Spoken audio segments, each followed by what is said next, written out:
There's just so much to cover, we just can't hardly find the time to get through everything. So next, KenCurtis, talk about sustainable or responsible practices. You want to tell us a little about yourself to start? Well, thank you very much. My presentation today is talking, like he said, managing profitability with sustainable, responsible practices. That's what I'm going to be touching on, give you a history of where my farm started, pre-85 to where we're at now, and the major changes. We've had some major paradigm shifts along the way to kind of explain how we got to where we're at. This is where I'm located in west central Illinois. We're 45 miles west of Peoria. We lay between the Illinois and Mississippi River. We call this part of the state Forgotonia. There's no interstates over there. If you can get to our place, we're very blessed with good soils. I thank my grandfather many times for having the wagon break down where he did. Our one thing I'd mention is that we're a 2,000 acre corn soybean operation. We did have livestock. We don't fool with livestock. We do some specialty crops. Now getting into our, kind of give you a comparison of where we're at today from where we were pre-85. At that time we were, as you can see, we were fall tillage. We would chisel plow, field cultivate, 100% no-till today. Back then we put 180 units of anhydrous on. Now we put gypsum or lime. We put 160 units on, split applied, planter, and either side dress or foliar. Then we foliar after that, band our nutrients with the planter. Back then we planted 24,500 population. Now I plant 35.5. Corn or beans we plant 180,000 back then. I plant 120 now. Yield goal. Corn was 175 back then. We're 300 today. Beans were 50. Our yield goal today is 90. Getting back to where we started, this is my dad in the late 60s. Typical work the ground, cultivate, do what you have to get it done. That was the first step of me as a kid watching it go. Then when I got involved in the farming in the late 70s, early 80s, we went to disc chisel, as you see here. We thought that we were being conservation minded at the time, at least leaving some residue on the surface. But as the last panel talked about, they talked about it. It's in your heart, your soul. My grandfather, we were very blessed with good soils, and I hated to see anything wash off the ground. And we see too much of this today, even in our area, where you see erosion, wind erosion, and water runoff. And these are the issues that we're all talking about here, being conservation minded, that we've got to control the issues you have in this area with Lake Erie and over my area, the Mississippi River going down to the Gulf. So we've got to be a better steward. And this is kind of what inspired me to look at something different than what we were doing previously. So in around 1985, there was a chemical program company that had a program called Bassaplan. Some of you probably may have heard that. They were pushing a program to no-till beans, and that sounded very positive to us. We thought, well, let's give it a try. So this right here, what you're seeing is back then, it's called a paraplow. Basically, it'd break up any compaction below the ground and leave all the surface residue on top. So this was our first endeavor in switching complete from heavy tillage to complete no-till. This is our outfit back in 1985. We first no-tilled. Right there you're seeing us put a burn down. This was quite foreign in my area. We're blessed with very heavy soils, and they still today like to work their ground. They couldn't believe we were doing this. And then we'd come in and we bought a no-till drill in 85. And you can see there it worked real well. The biggest challenge, 15 foot, you got to go pretty good clip to get any acres done. But it worked well, and we liked what we seen at the time. Then this is pre-Roundup Ready beans. Any weed above the beans, we had a weed wiper. You put Roundup in it, and it'd go across any weed above it. It would kill it. So that was our first efforts in trying to control weeds from a different angle. At that time, we planted beans in 7-inch spacings. Then in '89, we shifted to, we were still in 36-inch row corn and then 8-row planter. We started putting an in-row support. We thought that we seen it give it a nice balance, kick in the corn early. One thing I'd mentioned before that, in 88 and 89, we went through severe droughts in our area. And that was the first time my dad and I noticed the yield difference compared to the county. The county yields back then, which we didn't have the genetics we got today, was 89 bushel in 88. And both those years, we went 120 and 125. And what we found out was that the no-till bought us an extra 2 weeks holding that moisture, and hopefully by then you're getting some kind of rain. Then the next thing, this was the first attempt we seen at putting equipment on our planter. We put residue managers just to clean the bed to make it a little better to put the planter in. And we done that, and we felt that gave it us a nice start. And as you'll see as my presentation goes, you'll see an evolution of where we get to finally to today. Then we shifted to putting nitrogen on, kind of a weed and feed. We'd spray all our nitrogen and herbicide on top and then come in and plant. As we found out later, there's a lot better ways of doing it, but at that time it seemed like a pretty good system. So we endeavored into that. Then at the time, the government had programs where you'd set aside acres, so all our set aside acres went to alfalfa. Alfalfa is great for breaking up compaction, deep rooted, so we put that in there, and then when we take it out, we'd burn it down and just plant corn right into it. Didn't need much nitrogen because of the amount of alfalfa releases in it. Then this is we switched labs in 89. This is a soil test. I'll be reverting back to this later. Some things I pointed out there, you can remember my organic matter was 2.6 at the time. My P1s were 22 parts per million, which you times by 2 will give you pounds. pH is 6.5. My CEC is 14.9. My K was 2.9. My mags were 24. Then about 92, my dad and I said there's got to be, we were still trying to figure out what rate of nitrogen we need out there.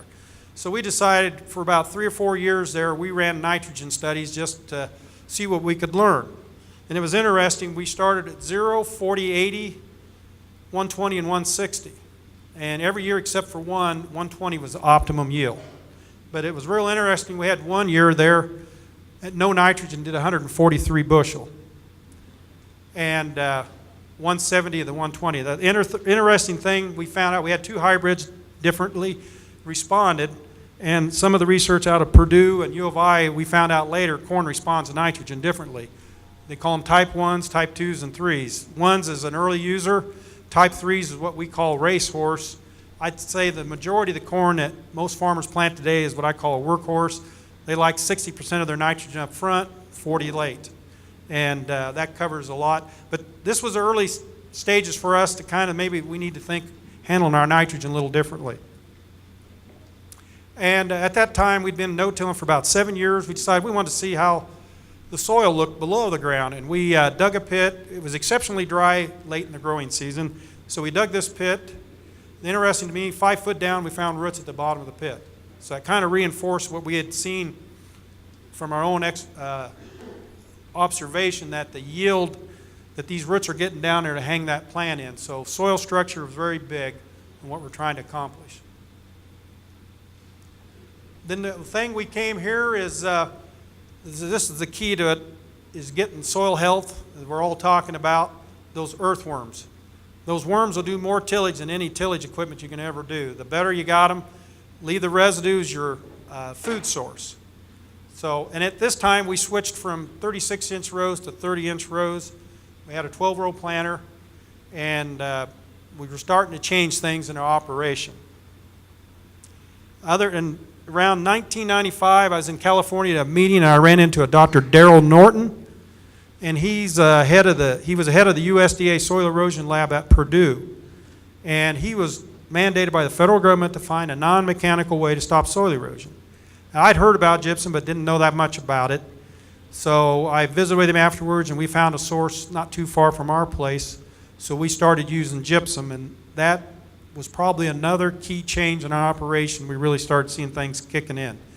So we used gypsum for about 3 or 4 years, and we put a ton to the acre on. And there's been more research done since we started using this 20 years ago. I guess what I would say, it's like a Swiss Army knife. It does several things. It helps flocculate your soils to let air and water go in. And from a lot of my data, it's showing me air and water is #1 limiting factor when it comes to yield. The other thing it does, it adds sulfate sulfur to the plant. And the one advantage of gypsum is taking away the acid rain that they mandated in the Clean Air Act in the 70s. Well, since they've done that, our sulfur readings are dropping in our soils, so we need sulfur. There's been a big push to get sulfur. I'm sure you'll see it through all of the companies around talking about sulfur. Well, we do need sulfur. Well, this gypsum's got sulfate sulfur. It's already available to the plant, and it's a cheap form of getting it out there. So that's another advantage to gypsum. Plus, they're finding out, research here done the last few years at Ohio State, I think it was, that they're finding it ties up phosphorus. And especially with your issue with Lake Erie, that can be a big factor. And over in my area, we're close to the Mississippi River. So that was, like I say, one of our key changes we started seeing in our operation. The other thing that was the next big change for us, we switched to soil testing from grid to soil type. And this gave us a little better representation of what's actually going on out in that field. And this is when we're first starting to get, the no-till, most of the stuff we seen was anecdotal. Yeah, it was doing good, but we really didn't have a lot to back it up. Now we're shifting into the data, the technology that we're all been talking about, that we can start putting it together to kind of give us an idea of what's going on out there. So we started soil testing by soil type, and we called that the 5 R's: right form, right amount, right place, right time, and right product. You know, they've been talking the last 5 years about the 4 R's, and we've been doing it for over 20 years. And then we went to a 16-row planter in around 2000, and about 4 years ago we went to a 24-row planter. And mainly to efficiency, we don't drive only about 4.5 to 5 miles an hour. So I want to get over in a timely fashion, but be able to do everything. We do everything in one pass. Once we harvest, we're done till we come in and plant in the spring. We've used cover crops in the past, haven't done so much lately. We're going back to them. And I think we're doing more with early season beans, and we're going to come in and plant oats because they'll get a good cover, and it takes a real hard kill to get them, but you'll have a good mat to go into the spring and plant. We do a lot of no-till corn on corn. We've seen tremendous response building organic matter, and our yields have been just as good. So that's kind of another step that we're looking at. As you see my planter there, the tanks in the front, we put our in-row support. Now here's a drone look over our planter. You see the yellow tank in the middle, that's got nitrogen. We put 32%. I'll put 15 gallon of OO12, which is potassium, and 5 gallon of thiazole. And that goes about 3.5 inches off to the side of the row. Then I'm pulling a 2,000 gallon tank behind with the same mix. What we usually do is we'll start in the field, open a field up, and then I'll hook onto that tank. One thing we did last year, it takes 2 men and a boy to try to hook it up, so we put a hydraulic hitch on the back of the planter with a cable that extends out about 20 feet. You just put the pin in, pull a lever, and it'll snap it right into place. Because there's a lot of weight there. And one person can do this whole thing by himself. And as we're going through the field, we're logging data all the time. It's sensing, we've run a lot of precision equipment, so we're checking down pressure all the time. I want uniformity. Uniformity is yield, so it's very important to have that going right. We're electric drive, so we don't have any resistance while we're planting. Then we're logging the location, the hybrids, as we're going through the field. So we can adjust as we see and check on our nutrients. So all our nutrients are put on with this pass right here, for the most part. This is when we're pulling up to fill up. Guys say, well, it takes a little time to fill. Yeah, I can. We're looking to go to another tank to speed it up, but really, it doesn't take that long. I figure while we're filling, guys, we're working ground, so it's not a whole lot of difference. And so we've seen a real good advantage to doing that. Our planters have got residue managers, so we clean the residue out of the way. They're hydraulically, so we can move them up and down however we think it's necessary for that particular situation. Yeah. Then after application, the key to me is get that crop up to a good start. The yield is determined. If you can get your crop off and doing good the first 40 days, you're 80% home. Mother Nature's going to do the rest. So I don't want my crop to ever see stress if I can avoid it. If now we'll come in and side dress if it calls for it, and if I do, I try to combine 2 passes in one. As you can see right here, I'm side dressing nitrogen. You see the little tank on the back, it's got an electric pump. I've got a nozzle right over the row, and I'm feeding micronutrients with a little foliar nitrogen at a half to third rate. It doesn't take a lot, just to give it a little extra kick. Then I'll come in and foliar. This is a little later than I like. As you can see, my sprayer is about lost in the tall corn there. But we foliar feed usually 10 days before tassel. We may go a little sooner than that. And sometimes I'll even foliar again if the crop looks potential. We're foliar feeding nitrogen with some micronutrients, and then we scout the field. If it's calling for fungicide or insecticide, we'll put it out there at the time if we think it needs it. If it's too wet, or if I got a field that I think I'm going to knock too much corn down, I'll have a helicopter come in. I like a helicopter over an airplane. Airplanes are fine, but helicopter, with the way they're set up, the propeller forces the spray right into the canopy. It does a better job, in my opinion. So we'll use a helicopter if we have to. But my whole thing is to keep this plant going all the time, because that's what you're pushing to get the yields. Keep it. It doesn't take a lot of nutrients, if anything. It just takes timing and a little bit of spoon feeding. And this is what we're after, kernel depth. You figure that kernel depth, every 16th inch increase in kernel depth, you add 12 to 16% in yield. So that's what we're after. We're all sugar growers. The more sugar I can put into that plant, that's what we get to take off and send to the elevator. And then plus, you're putting a bigger root in your corn, which that's the nutrients for your plants for next year. So that's our whole ambition of doing this, especially corn on corn. It really, you can build organic matter quite well. For every 1% increase in organic matter, you're adding at least 27,000 gallons of water available to the plant. So as these guys were talking with cover crops, raising the organic matter, that's huge. And that's kind of the name of the game. Then when we get to past that stage, then we inspect what we expect. We're harvesting here. This is our beans. We still do them in 30-inch rows. We were blessed in our area. We had tremendous yields this year. As I'm going to know a lot of areas, our farm average was around 81 bushel on beans. And this is corn for us. This is going through the field here. You can see this is non-GMO corn. It's showing up to 300 bushel, 268 average. We had tremendous corn yields, probably the best I've ever seen. And just very blessed on this situation. And the thing I would say is most of this ground, all our ground's handled the same. Now the next step that I'd say, it's probably the biggest thing in the paradigm shift that I would say that we've seen on our operation, it'll make you scratch your head a little, is where the tire meets the road is the data. What is it telling us? On this particular farm, you're showing here my yield average 272. You can see my 6-year average. There shows my average for my beans this year versus the county, which we had good county yield. You can see the trend is up. And then this shows you a 5-year average of showing yields versus county. And you can see the main difference there. The 1 year the beans were low, we had disease get in. We didn't get it sprayed in time, so that affected us there.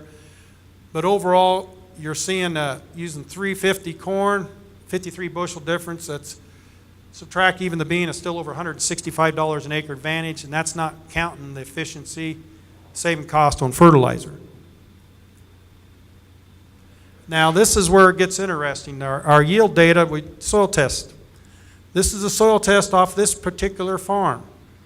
You can see where it is from 2006 to where it is now. You see my organic matter has gone up, my CECs have gone up. Now here's that original test I showed you there a few slides ago from '89. This is the same farm. Things I want to point out first is the organic matter went from 2.6 to we're getting close to 4%. My CECs went to 14.9 to almost 20%. My mags went from 24 down to 13.7. Now the two that we all concerned about where it's an empty bucket is of our P and K levels. You look, my P2s went from or P1s went from 22 parts per million down to 5.3.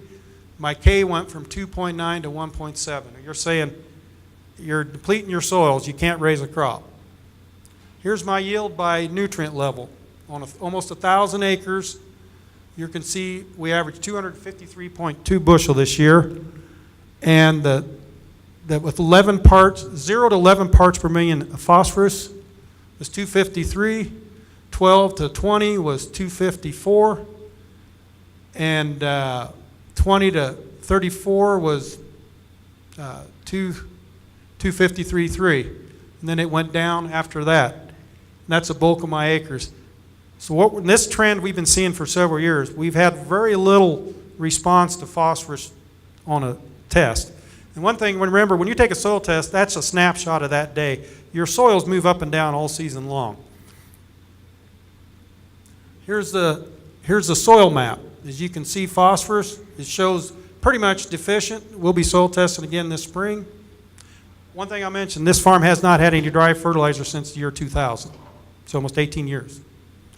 You can see the yield was 272.3. The high, we're 0 to 11 parts per million. Here's the yield in those soil types. 324, 300, as you can see on that. This was with 160 units of N. Here's K levels. From where 2000, same thing here, hadn't had any plow down since 2000. I've got one what I call optimum, 3% or better I consider optimum. We're at 3 versus where I'm at on the last test. Here's the yield, there's the yield with K levels. The apply, you can see where most of it is. Whoops. There's the yields versus the K. Very little difference on that. Now here's the rest of the story on this. This is the farm. You'll see the yield in that particular zone. You see that down there where it looks low. That happens to be a poor drained area. I don't have an outlet for tile, so it water stands, so that makes sense why that's off a little. You look at that one right there, that is a variety change. If I'd known what I know now, I should have put this in the corn growers. I think I'd have been in the top 3 or 4 in the corn growers, because you look, most of them purples are 350 to 400 bushel. And now, like I said, that's with 160 units split with a couple foliar applications. And the thing is, I'm telling you, the long-term no-till, what we're doing, get the biological activity going, makes a heck of a difference on what you can do with your soils. And this is just one example. We do this the same over all our acres. We do a fair amount of corn on corn. We're seeing yields just as good. We're shifting more to non-GMO corn, just mainly for market reasons and opportunity. One other thing I'd mention too, we've been in a 4-year study with Ohio State University. They've been studying 3 of my farms. This is one of them, and 2 others, showing soil health and biological activity. I've seen the data. They didn't want to release it yet because it hasn't been peer reviewed, but early studies show that we're showing significant more biological and soil health than my neighbors that do the conventional system. So that kind of tells you why are we getting such yields when you look at those numbers. We've always been told that that field's an empty bucket and you got to replace it. And we're not seeing that. There's plenty out there. If your soils aren't biologically healthy, then yeah, you need to be putting something out there to get the yield out there. We feel like we're on the biggest limiting factor for us is tile. I should have been tiling more when I was years ago, because anywhere where our yield's off, it's usually because it's too much water. And we've got good soils. We feel like we're not far from 300 average. I mean, we've seen a lot of it this year. Granted, Mother Nature's got to do a lot, but our whole goal is to weatherproof our soils so they can handle all kind of adverse conditions. And I'm in an area that tillage is big because you can raise good crops regardless. But we're able to maintain the yields are just, we're in the top 5% on yields, whether they're conventional guys or not. And it's just, it's an ongoing process. We're still learning. I don't have all the answers by no means, but it's a system, and we keep tweaking it away. As I'm harvesting or whoever's harvesting, I'm always thinking, what could we done a little different to push the yield a little more? Because as they're saying, as the environment comes and what we're looking at in the future, we want to be good stewards of the soil, and And in closing, I would say that's my next generation of farmers, and I've got a duty to them. It's passed on to me from my grandfather, my dad, to my son, to my granddaughters. I want this better than they had it. And as other people were talking up here earlier, we don't really want government dictating to us how to do it. So we need to be proactive as farmers. Whether the government's giving you money or not, it's economically, it'll make sense. The equipment you've seen there pretty much is my operation. I use that four-wheel drive tractor and that planter and that sprayer and a combine. I've got an airway we haven't used in 5 years. We're thinking about putting an air seeder to do cover crops this fall with it. But that's pretty much what we do with our operation. So in closing, I just say it's a system. It works. If you can get the no-till going, get that soil activity. I've had 33 years of it now. And we've had our oops along the way. Don't let me tell you haven't, because we've learned, and that's part of the knowledge we've gone along, and with the research and technology that's out there, we're finding out more all the time. So in closing, I'd say thank you very much. We have time for questions. Okay. Yeah. We've been told the last couple of years, you've got to treat your soil, you've got to protect your soil. And, usually when they're talking about that, they're talking about cover crops, along the rotation or reverse rotation. And it seems like, yours is pretty much a sort of an operation. So how are you treating your soil? How are you? Well, we're in a corn soybean. We're kind of right in the heart of the corn belt. Corn's king. I like corn. We do a fair amount of corn on corn. I've used cover crops. The one example I forgot to show, I showed there in 2012, we averaged 199 bushel on that particular farm. That was a drought year, and our county yield was 139. My son graduated from Western Illinois University a year or two before. And one of his professors is a big cover crop guy, and we planted annual ryegrass. That was a little bit of an experience for me. I've never used annual ryegrass, and that was a tough one to kill. Fortunately, we used autosteer. I couldn't even see where I was planting beans, but I felt like Murphy's Law was working on me. The next year, we decided to plant non-GMO corn. Well, I got the corn planted, looked great, and all of a sudden I start seeing these patches of annual ryegrass out there, and couldn't get it killed. And my neighbors come over, took a picture of me on a tractor. I put my 8-row cultivator I hadn't used in 30 years to see if I could knock it out. It didn't work. I got a hold of a crop consultant I know, and he said, go in there and spray this one product. It'll hold it back, and you have to go corn on corn. I said, well, that's no biggie. We do that anyway. Well, I have to give it credit that annual ryegrass had to be, a lot of that yield had to come from what it was doing there. Because, the yields weren't bad in our area. We were tough like everybody, but that was phenomenally good yield. I couldn't believe it, how good it did. And going back to cover crops, we've been, corn on corn builds residue, beans don't. But we got good soil health to start with, and we got good organic matter.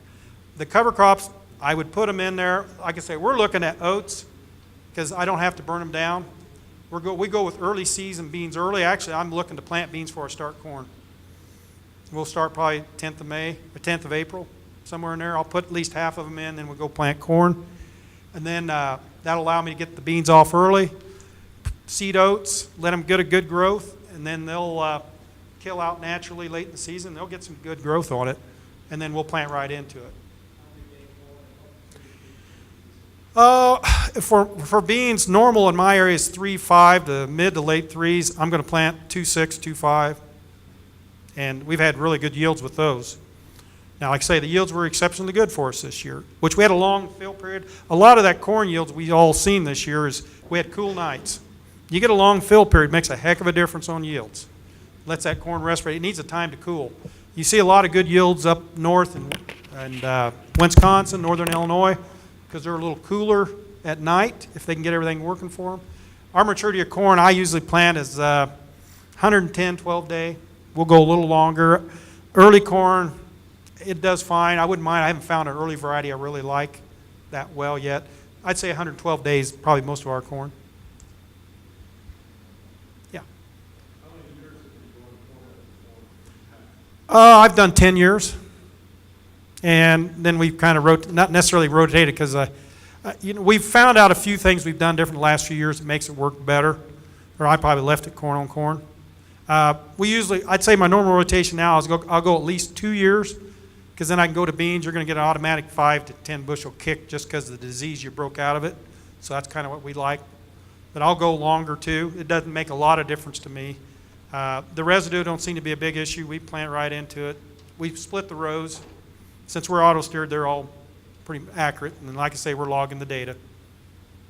And that's probably been the biggest thing, is this data has allowed us to make some of these decisions. What we're seeing here, I would never have believed it before. Yeah. How low will you let your P and K get before you start getting comfortable that it's too low? I'm not worried about it. I banned it. You think about it. I'm banning phosphorus in furrow. I'm banning K beside the row. Throwing dry out there, what's more efficient? I'm putting the same amount of nutrient to every plant as I'm going through the field. It's right there. And if your soils are healthy, now I'm not saying it's not for everybody. If your soils aren't working, you better have something out there. My soils are working. My levels used to bother me. That doesn't bother me a bit. My yields are still going up. Hasn't made any difference. My soil health's good, and I'm banning nutrient there too. I'm putting 15 gallon of 0012. That's like 150 broadcast. Which would you rather have it broadcast over 2 million pounds of dirt or banded right beside the plant? Because there's the K. There's over 40,000 pounds of K in a 6 2/3 plow layer in an acre. Well, obviously most of that's not available. As a lot of these recent people have been speaking up, they're all talking about soil health pulling out of the ground. Well, that's basically what I'm doing. You can't deplete it. Now, it may not be available and you'll have issues, but that's a soil health issue. And, this is stuff I've learned, it's been 33 years. We've had a lot of learning experience, ups and downs along the way, but I feel like we're heading in the right direction. Cover crops is going to speed us up even more on doing some more things. We hadn't messed with the cover crops because I got rid of my drill and we planted beans in 30s, didn't want to mess with it. We're going to go back to it. That's another avenue I could even push things even faster, I feel. Any other questions? Continuous corn, non-GMO, do you have any corn insect problems? No, we do. We'll put insecticide in furrow liquid when I'm putting my in furrow, and then we'll spray if it needs it. There's enough GMO corn in my area. The corn borer is not a big issue, but we'll spray it. I mean, I'm foliar feeding at least twice. That's one thing putting a large amount of fertilizer isn't the answer. It's spoon feeding it. And we're finding our yields are just still going up, and we're tweaking a little here. And if we see bugs out there when we're spraying, we'll add a little in there. We don't just throw it just to throw it, but we scout our fields. If it needs it, yeah, put it out there. But no, it's worked real well for what we're doing. And I see what the county yields are doing. And granted, we're in a good area for raising corn. I mean, in my area, if we don't raise 200 bushel corn, we figure we had a bad year. So the yields are pushing up, and I kind of go how we're doing versus the county and my neighbors, and we're right up there with the best of them.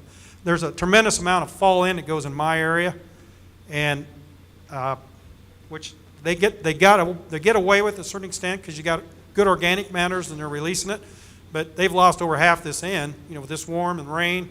So the efficiency factor, we used to do all fall in ourselves.